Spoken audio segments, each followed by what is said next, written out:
ఒకటిన్నర సంవత్సరంలో 12 సార్లు ప్రపంచంలో ఉండే పెట్టుబడిదారులందరూ కూడా ఇన్వైట్ చేస్తున్నారు.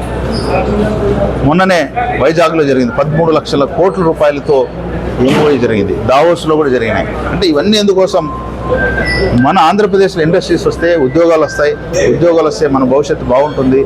అదేవిధంగా మన పిల్లలు నిరుద్యోగులుగా ఉన్నారు, లక్షలాది మంది ఈరోజు ఎదురు చూస్తున్నారు.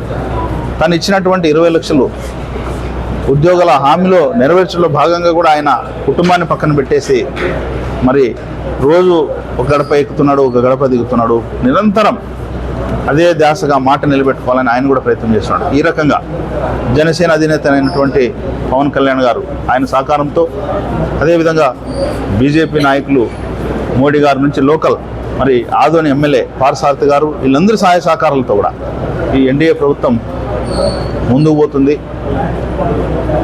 మీ అందరూ ఆశీస్సులు ఉంటే ఇంకా బాగా చేస్తామని మీ ద్వారా నేను తెలియజేస్తాను. సభ్యుడిగా మీరు మున్సిపాలిటీకి కృషి చేసింది కూడా చెప్తారు. దీనికి సంబంధించి ప్రధానంగా తాగునీరు సమస్య ఉంది మనకు ఆదోని.